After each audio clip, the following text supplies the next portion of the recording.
Olá, está começando mais um Cenários. No programa de hoje, vamos falar sobre os novos conceitos que surgem na construção civil, um setor que representa um dos motores da economia brasileira e que tem papel decisivo na forma como nossas cidades se desenvolvem. E para essa conversa, recebemos Jefferson Fontes, engenheiro do grupo BSPA. Tudo bom, Jefferson? Seja bem-vindo aos Cenários. Kélia, obrigado pelo convite. É uma satisfação estar com você aqui nos cenários. Muito bem. Jefferson, levando em consideração o desenvolvimento visto nos últimos anos, você acredita que o Brasil ainda está atrasado ou ele está avançando de forma acelerada quando o assunto é modernização da construção civil? Kélia, o Brasil ainda vive um momento de transição.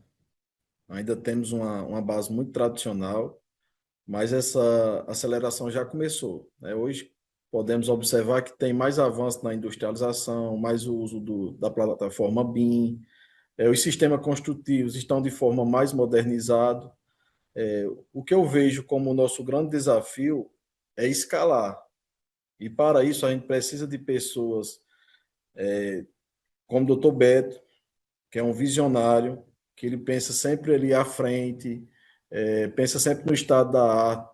Então, assim, pessoas como ele impulsiona e faz com que todos nós pensem diferente. Então, assim, as grandes empresas precisam adotar essa visão para a gente conseguir escalar, para a industrialização se aproximar cada vez mais das empresas. Entendo. Então, acredito que é isso. A nossa maior dificuldade hoje é escalar. Então, para isso, a gente precisa que as pessoas tenham uma visão diferente, a mentalidade, a forma de pensar, a forma de construir, pensar em industrializar, em processo construtivo diferente. Então, assim, o Brasil está nessa transição aí. Entendi. O setor da construção civil aqui no Brasil, ele ainda é frequentemente associado à baixa produtividade e a processos pouco industrializados.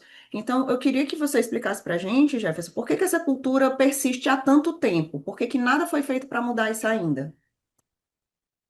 Olha, a, a construção civil ainda opera de modo muito artesanal. A gente precisa muito e depende muito ainda da mão de obra intensiva. É diferente dos outros setores, como a indústria automobilística, ela é, evoluiu bastante, diferente da construção civil, que ainda tem processos muito arcaicos, muito artesanal, e com isso gera retrabalho, desperdício, geração de entulho. E o Brasil está enfrentando um momento muito delicado, que é a falta de mão de obra. Existe a escassez da mão de obra qualificada. E isso prejudica muito o nosso setor, porque as obras começam a atrasar. E, por outro lado, a falta de mão de obra se faz necessário com que as empresas busquem soluções para industrializar, porque já que você não tem mão de obra, a única solução é ir atrás da industrialização. Então, assim, esse fator da mão de obra estar escasso tem um lado bom e tem um lado ruim, que faz com que as empresas busquem soluções para industrializar. Mas ainda a construção civil ela ainda é um pouco arcaica. O pessoal ainda gosta ali de empilhar tijolo, né? Ainda é bem artesanal. Então, com isso, a gente consegue ver que as obras têm muito retrabalho, desperdício, geração de entulho. Então, cada vez mais a gente precisa pensar diferente.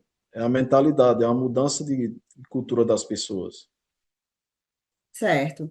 Mas essa questão da inovação, você acha que ela tá, se a gente fosse colocar, vamos dizer assim, uma porcentagem, né? Se a gente fosse dividir uma porcentagem, você acha que ela está mais ligada à tecnologia dos materiais ou à forma como as pessoas pensam?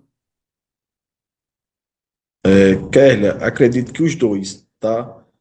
A maior inovação está na forma de pensar. Então, assim, você não adianta você ter os materiais tecnológicos, você pensar na industrialização, se a mentalidade das pessoas ainda for muito fechada. Então, assim, acredito que a maior inovação está na forma de pensar. O nosso maior exemplo aqui é o Best Design, né, que é um prédio aberto, não tem muro, toda a parte de fiação é subterrânea.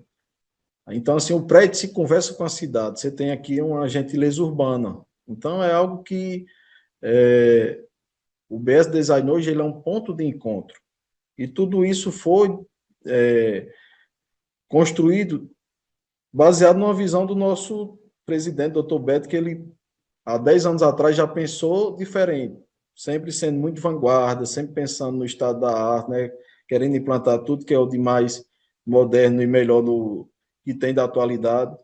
Então, assim, a inovação, eu acredito que ele caminha junto com a tecnologia dos materiais, mas a maior inovação está na forma de pensar.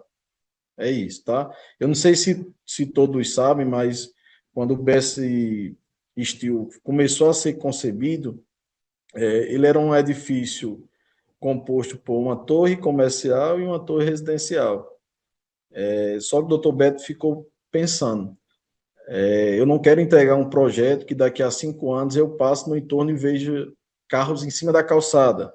Eu não quero pensar num projeto assim, eu quero pensar em algo que as pessoas sintam prazer de ir, sintam prazer de estar ali, de chegar, ter facilidade para entrar no estacionamento, para pegar um Uber. Então, tudo isso foi pensado, ele fez porte-cochê generoso, e pensando nesse conforto todo, ele abriu mão de eliminar o edifício residencial e deixando só o comercial. Abriu mão de VGV, que é poucas empresas que fazem isso, né? Então, ele eliminou uma torre, ficou só a torre comercial com o mall, para isso dar mais conforto em vagas de garagem, acessos, pista de rolamento e tudo mais. Agora a gente vai falar sobre o BS Steel, que é o prédio que você está comentando, né? Inclusive, ele é um novo Uhum. empreendimento do grupo BSPA, né? Que inova ao adotar a estrutura de aço em vez de usar o modelo tradicional em concreto. E aí, Jefferson, queria que você falasse do ponto de vista técnico e econômico, quais são as diferenças, né? Quais são as principais diferenças entre esses dois sistemas? Tá. O BS Steel ele já foi concebido desde o início em ser um edifício que é construído todo em aço e vidro, certo? Por quê? Porque o aço ele permite que você tenha estruturas com grandes vãos, é uma estrutura mais leve, consequentemente reduz o peso do edifício e diminui as cargas das fundações. E a parte de industrializar é porque a construção ela acontece na fábrica, né? Então, 6 meses antes, a empresa que vai executar o serviço, ele compra a matéria-prima, produz todas as peças lá na fábrica e envia para a obra só no ponto de montar, é como se fosse um Lego. Então, a precisão é muito mais eficiente, digamos assim. Então, é uma construção enxuta, você não tem resíduo, não tem entulho na obra. A chance de errar é bem menos, porque já vem tudo sob medidas e tudo mais. Diferente do concreto, que o concreto tem forma, tem armação, tem aço, tem madeira, e tudo isso é feito em loco. Só para você ter ideia, foi feito um estudo no BS Steel que, se fosse executar a obra em concreto convencional, concreto armado, teria um prazo de 60 meses, tá? E se fosse fazer ele em estrutura metálica, o prazo da obra era 44. Então, assim, teve uma redução de 16 meses de obra. Então, o mercado hoje de Fortaleza precisa de, de salas comerciais. Então, assim, você reduzir a entrega da obra em 16 meses, consequentemente, a unidade vai mais rápido para o mercado, as vendas são mais rápidas, você consegue sair à frente das demais empresas e tudo mais. E em relação a custo, muitas pessoas, isso é uma pergunta comum, associam o custo direto. Quanto é que custa uma estrutura metálica? Quanto é que custa uma estrutura de concreto convencional? Só para você ter ideia, se pegar e for comparar o custo direto, a estrutura metálica ela custa mais caro do que a estrutura concreto convencional em torno de 60% a 65%, certo? Mas a conta não é essa. Tem que pegar as despesas indiretas, que é a redução de casa, a redução de entulho, redução do peso das estruturas, diminuição das fundações. E isso, no análise global, no custo final da obra, é uma diferença de 6% a 7%. Então, as pessoas precisam fazer a conta do todo, não só comparar o custo direto. Você não pode pegar aqui e comparar o custo concreto convencional com a estrutura metálica. Você tem que analisar o todo, tá? E hoje o BS Steel, ele estima que seja um projeto mais caro em torno de 6% a 7%. Mas olha só, vai antecipar a venda para o mercado em torno de 16 meses. E sem contar outros benefícios que a estrutura metálica proporciona, tanto a parte de arquitetônica, balanços, fácil de adaptações futuras, caso necessário. Então, é isso. Ou seja, no final a diferença acaba sendo mínima. Eu não vou dizer mínima porque o VGV da obra é muito alto, né? Pegar aí 6, 7% do valor total da obra é bem considerável. Mas as pessoas precisam fazer isso, né? Então precisa ter empresários como o Dr. Beto, que são visionários, que praticam ali o estado da arte, que pensa sempre à frente, que é vanguarda. Então, assim, se outras empresas tomar essas atitudes, é aquilo que eu falei, vai escalar. Então, consequentemente, esses materiais vão ficando mais viáveis, porque a demanda aumenta. Jefferson, o empreendimento, né, o BSX, também recebeu a pré-certificação LEED Gold, que é concedida pelo US Green Building Council. Então, eu queria que você explicasse para a gente o que é que significa na prática alcançar esse nível dentro do sistema LEED, porque, inclusive, o LEED Gold, ele é o segundo mais importante dentro do sistema LEED, não é isso? Kelly, é exatamente isso. A pré-certificação LEED Gold, ela já é uma das premissas do BS Steel desde a concepção do projeto, tá? Então esse empreendimento ele já nasce com metas claras de sustentabilidade desde o projeto até a conclusão da obra. Então, só para você ter ideia, no projeto já é feito todo um estudo em relação à fachada, à simulação energética, qual o melhor vidro que pode usar, qual o fator solar que usa. Também precisamos ver o uso racional da água, se é água de reuso de chuva, para onde é que eles vão, se pode reaproveitar, pensar em materiais sustentáveis e rastreáveis, sistema de automação, BMS, eficiência energética. Então, tudo isso já é contemplado na fase inicial de projeto. Após isso feito, a obra precisa também fazer toda a gestão de reciclagem de resíduos, controle da erosão e poeira, controle de qualidade do ar, rastreabilidade dos materiais, treinamento de equipes, porque no fim precisamos comprovar tudo isso. Então, é feito relatórios diários para no fim apresentar isso à certificação, tá? Então a gente precisa ter muito cuidado com a forma como é gerenciado os resíduos, como é cuidado do entorno do empreendimento. Só para você ter ideia, no início da escavação dos subsolos, se faz necessário ter a instalação de lavas-rodas. E inclusive no estilo vai ter lava-roda automático que à medida que o veículo passa, toda a parte de baixo do veículo, os pneus, eles são limpos, para nenhum sedimento ir para a avenida, para a rua e tudo mais. Então, isso é uma das premissas da certificação LEED, tá? A segregação dos resíduos, controle de qualidade do ar, a gente também monitora isso. Existe um plano de controle de erosão e sedimentação, só para você ter ideia que chuva acima de 6 milímetros, a gente precisa fazer todo um controle, um relatório, mostrando que a água que da chuva não levou nenhum sedimento do solo para as avenidas, que não teve erosão. Então, assim, tem uma série de coisas que acredito que muita gente nem faça ideia que isso acontece na prática, né? A gente precisa proteger as galerias pluviais, proteger as árvores que tem na calçada para evitar que alguém danifique e tudo mais. Então, assim, tem uma série de coisas que é feito que poucas pessoas sabem, mas diariamente é feito um relatório mostrando tudo isso, todos esses planos, todos esses controles para apresentar a certificação. E como que os investidores enxergam esses ativos corporativos com alto desempenho ambiental, Jefferson? A sustentabilidade hoje ele virou quase um critério estratégico, digamos assim, né, Kélia? Porque é difícil, é eficiente, reduz muito o custo operacional. É como eu falei anteriormente, se a gente tenta reaproveitar essa água, se a gente tem vidros que tenham eficiência, de vidros e fachada de alta performance, consequentemente vai reduzir a conta de água, de energia, vai dar mais conforto para os usuários. Então, assim, é uma combinação perfeita, né?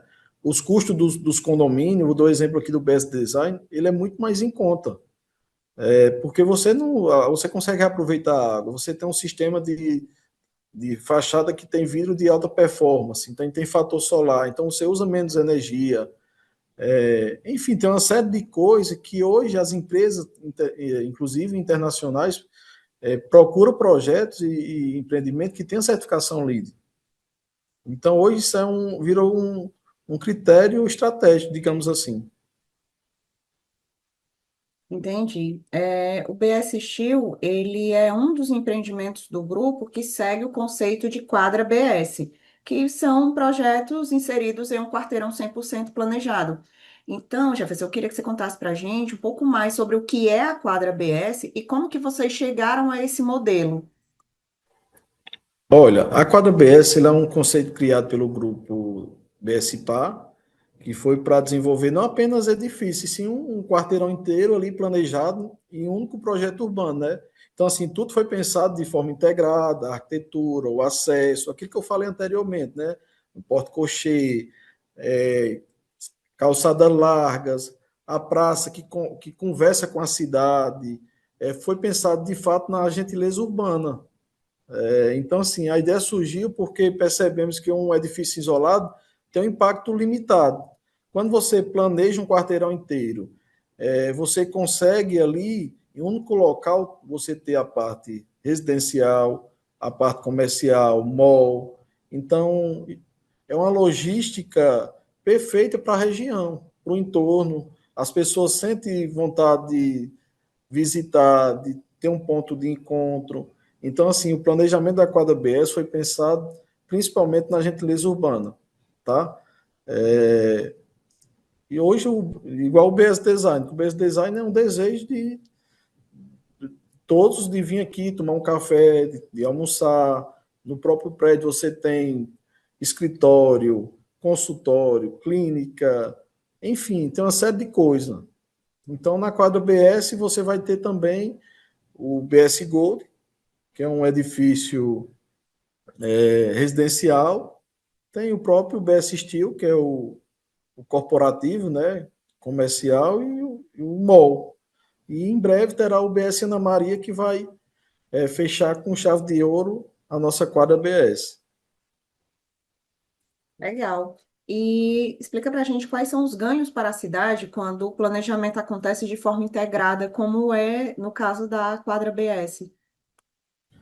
Bom, quando o planejamento é integrado, a cidade funciona melhor, a infraestrutura é otimizada, o espaço público fica mais qualificado, reduz o trânsito, porque quem está ali naquele lugar, imagina aí você morar no BS Gold e ter seu escritório no BS Steel, você não pegar trânsito, você está contribuindo para a cidade, você está reduzindo o trânsito, os bairros ganham mais vitalidade. Então, assim, o desenvolvimento urbano inteligente, ele acaba sendo mais eficiente, tem menos desperdício, maior qualidade de vida. Então, é um cenário perfeito, digamos assim. E, no caso, um projeto de grande escala como é a quadra BS, né, que tem uso misto, tem mall, tem vários pavimentos corporativos, né, tem uma infraestrutura diferenciada, né, uma infraestrutura robusta. Como Uhum. que um projeto desse ele pode redefinir o eixo econômico de uma região da cidade? Com certeza. Como você bem falou, Kélia, Quando você reúne a parte de mall, serviço, comercial, residencial, a parte de moradia e infraestrutura de alto nível no mesmo quarteirão, você cria ali quase um polo de atração, né? Então, as empresas não chegam, os negócios fluem, o fluxo e o entorno ali, tudo isso é valorizado. Então, assim, nasce uma nova centralidade econômica em um único lugar, digamos assim. Entendi. E se o modelo do quarteirão planejado ganhar escala, que era uma coisa que a gente está falando no começo do programa, né? No caso, esses projetos ganharem escala, o que é que pode mudar na cadeia produtiva da construção civil, principalmente aqui no Ceará? É importante lembrar que assim não é fácil você encontrar um terreno de 10 mil metros quadrados em um ponto estratégico, né? Aqui assim na região é raríssimo isso acontecer hoje. Então assim é por isso que a quadra BS é tão desejada, né? Porque aquele terreno ali da quadra é 10 mil metros quadrados. Sabemos que aqui na região encontrar isso é difícil. Então, o que é que acontece muito? As pessoas compram um terreno, aí compra outro, aí compra o vizinho. Então, isso demora muito tempo. Acontece aí de ter 10 a 12 anos para conseguir formar um terreno que consiga fazer uma quadra planejada.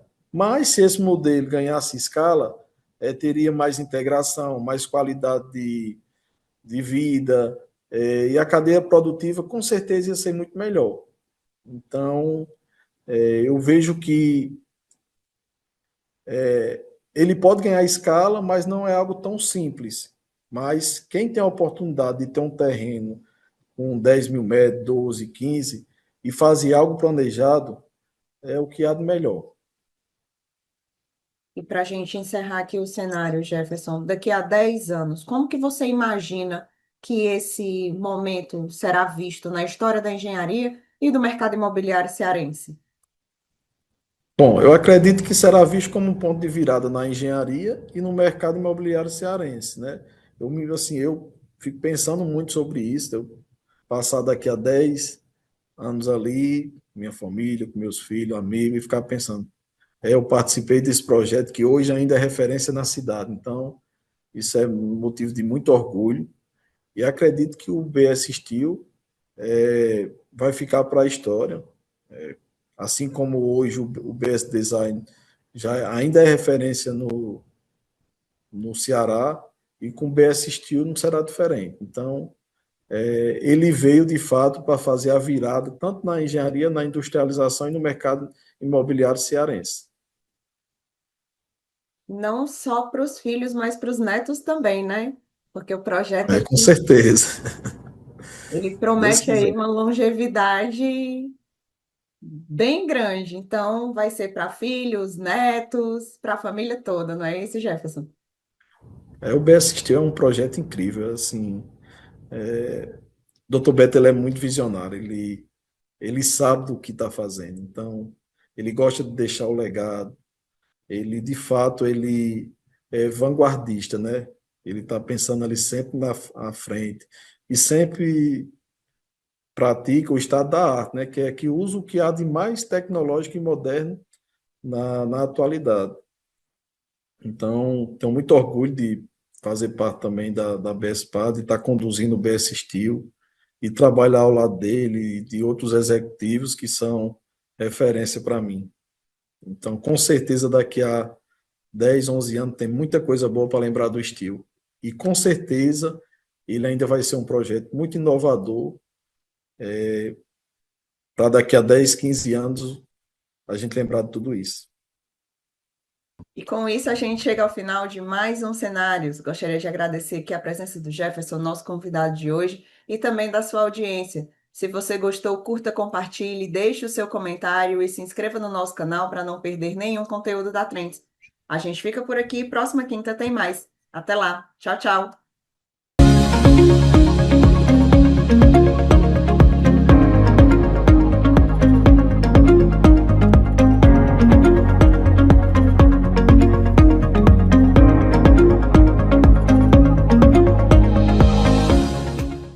Inscreva-se no nosso canal, ative o sininho e fique por dentro dos melhores conteúdos.